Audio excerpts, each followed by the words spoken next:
Vampire the Masquerade Bloodlines 2 drops in less than a month, and it's already pushing the same AAA stupidity that we've seen for the last few years. But stick around, because we're going to get into why this game is just a symptom of a much larger problem. Bloody sauce, that's the motto. Crown mob, that's the game.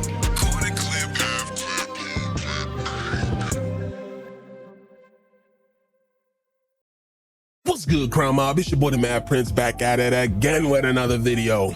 I played the original Bloodlines that came out in 2004, but the development of the game was nothing short of cursed. The production was over budget, which forced it to be released unfinished, and the poor sales caused the death of its development studio.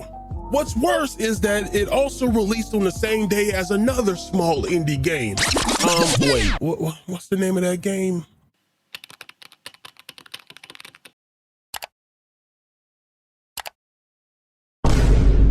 It was released on the same day as Half-Life 2. Oh, Halo 2 and Metal Gear Solid 3 dropped in the same month as well.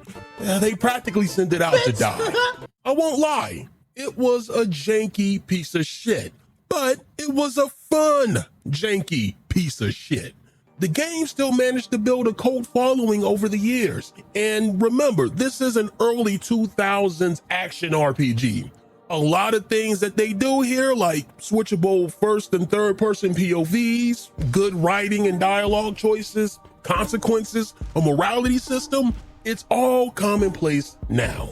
But the problems that this game had 20 years ago also represent everything broken about AAA game development today. So it's no surprise that the sequel found itself in development hell. When Bloodlines 2 got announced in 2019, people were excited, especially me. Then it was announced that the game would release in March 2020, which couldn't have been a more perfect time given that everybody was stuck at home at the very start of the quarantines during the pandemic. And then the date passed. Delays started happening.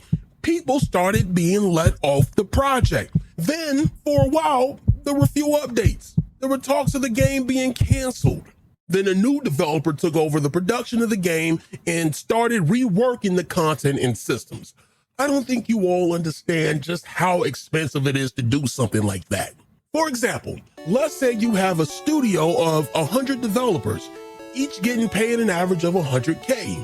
That's $10 million towards development cost, just for 1 year. And AAA games don't usually take 1 year to make, like almost never take 1 year to make. So restarting a multi-year production with a new developer, paying an additional several years worth of development is a pretty insane move, which makes the DLC nonsense around this game make way more sense in a very twisted way. When Bloodlines 2 got its official release date, hopefully for the last time, they had multiple versions of the game for sale, offering different extras. It's a very annoying process that developers have forced on us over the last decade or so, but Bloodlines made it worse. See, with Bloodlines 2 being an RPG, players get to choose their own classes in the form of a vampire clan that will determine a player's character abilities. Two of these classes, which have NPCs in the base game who are part of these classes, were locked behind a $20 plus paywall, which is an insane thing to do. The reason why it's so fucked up is that it was content that was clearly always meant to be part of the base game experience. Imagine going into a car dealership and buying yourself a Ford Mustang, but you have to pay extra for the engine because it's sold separately. That is what's happening here. Naturally, the community was pissed and let their discontent be known in all the usual ways.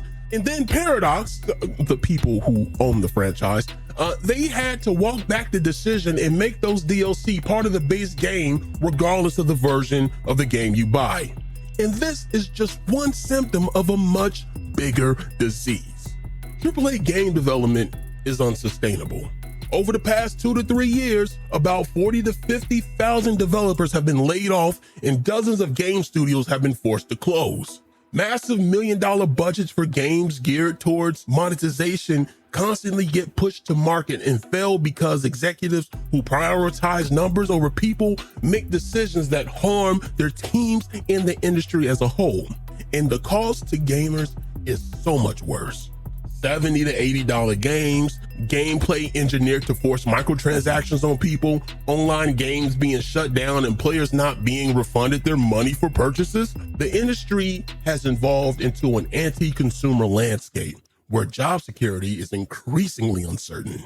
Bloodlines 2 represents the best and the worst of what gaming is today. It shows that despite its predecessor being a financial flop, numbers don't always make it any less worthy of a second chance to fulfill its full potential if there's enough interest.